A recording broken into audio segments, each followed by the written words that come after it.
Hey YouTube, what's up? It's the SS Journal 99 again, and got so pumped from watching Gun Barrel's video that I decided to go ahead and make another video. I decided that I'm going to do this video on my Tiger tanks. I'm going to give a little bit of description about the real ones in real life and how they performed on the battle for the Germans. I said on the battlefield for the Germans during World War II. These were huge tanks. Probably the biggest one built in World War II, since, well, probably the biggest tank made before, probably the King Tiger. You guys will see our American Shermans next to it. It's not exactly an even match. This thing, go ahead and give you the dimensions of it. Its length is 20 feet 8 inches. Its width is 11 feet 8 inches, and its height 9 feet 10 inches, and it weighs 62.7 tons.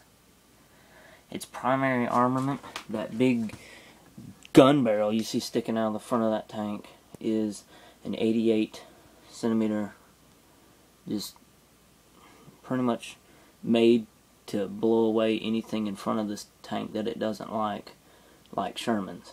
Secondary armament is two 7.92 millimeter, I believe it's the MG 34s. One could be mounted up top, I believe, and then one, if you look down to the left of the driver's hatch, this little rectangle, little thing right here, that thing right there is the driver's hatch. This right here is probably where the machine gun would mount it. It come clanking onto the battlefield at 24 miles per hour from its 690 horsepower Maybach engine. Its range is 68 to 120 miles, and it would carry its 5-man crew however far it needed to go, between 68 and 120 miles. These things were pure German ingenuity. Really, when they come out onto the battlefield, we had nothing to stop them, like, at all. American bazookas would bounce right off. Its armament at its thickest point, which is on the front, is like 4.1 inches. Guys, 4.1 inches is insanely thick.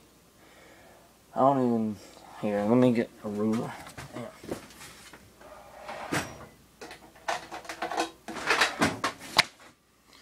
4.1 inches is from there back. That's a good chunk of armor. Nothing but steel. I mean, if you're an American soldier with just your, let's say you just got your M1 Garand, your 45 pistol, and some hand grenades, and all of a sudden you're sitting in your foxhole and this comes rumbling over the top of you, there's nothing you could do about it. Until the cost and production of these was cost was insanely high, production rate was really low. So for every one of these, we're pumping out 3 or 4 Shermans. And as good as this tank might be, I don't even know of a tank that could stand up against 3 of another tank.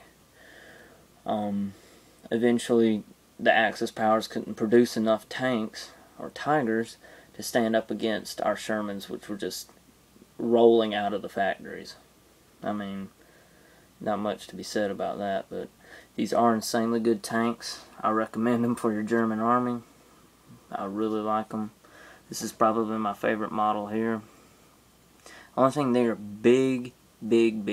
Can't stress that enough. So, I mean, it's going to be hard to get these things to cover, which kind of makes up for it with its really big gun. But anyway, I'm getting about 5 minutes, so I'm going to go ahead and call it a night. And thanks for all your support. I really appreciate it. Try to get another review out tomorrow, maybe of a Sherman or my Stoogs. But anyway, I guess I'll talk to you guys in the next video. Thanks again, and I'll see you later. Take it easy.